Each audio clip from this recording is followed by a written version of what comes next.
We have listened to the view of Kenyans, and we are all in agreement that there are two things that we must do.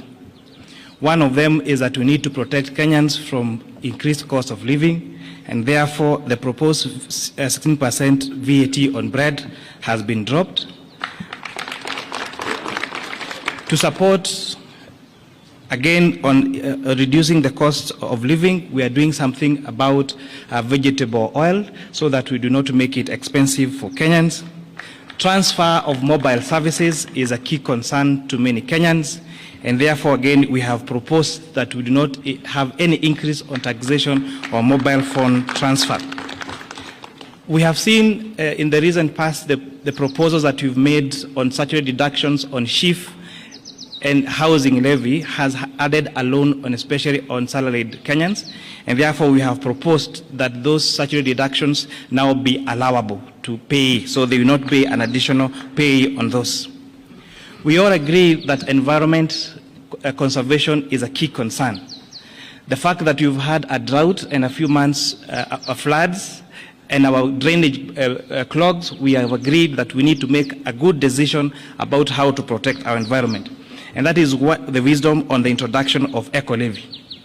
However, imposing this on locally manufactured goods would again increase the cost of those locally manufactured goods in the country and stand a risk of making them not competitive in the East African market and globally.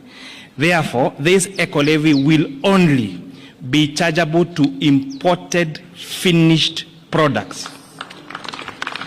And therefore, all locally manufactured items, and especially including diapers and sanitary towels, will not be subject to eco-levy. We must make sure that we become a manufacturing country and not a trading country. And therefore, the imposition of this only on imported finished products makes our locally manufactured products more marketable to the, not just reducing the price, but also making them affordable to even export. On the VAT threshold, we have proposed in our amended report to increase that VAT threshold from 5 million shillings to 8 million shillings. Therefore, small and medium enterprises that have turnover of less than 8 million shillings do not therefore have to register for VAT. On items, we have had avocado farmers being asked to give items receipts. We've had mama mbogas who do their supplies to hotels being asked to register for items. We have proposed that these people be given exemption on items registration, and especially for those farmers and those small businesses that have a turnover of below 1 million shillings. We have had the conversation about eggs and onions and potatoes.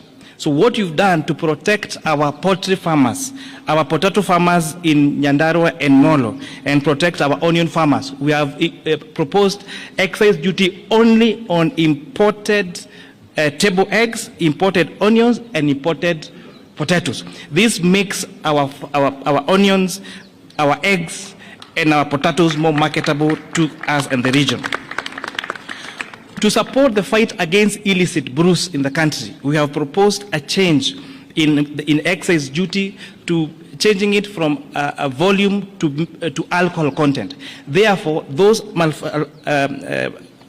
alcohol manufacturers that are producing alcohol of very high content will now be required to pay higher duty because based on the alcohol content, and those making alcohol of lower content now will pay less duty. To support our pension contributions, because one day we'll all retire, we are now increasing the amount of taxable pensions from, we are now increasing the amount allowable for tax exemption for pension contributions from 20,000 shillings to 30,000 shillings. So this is a big win for our pensioners. So we are moving our pension schemes to exempt.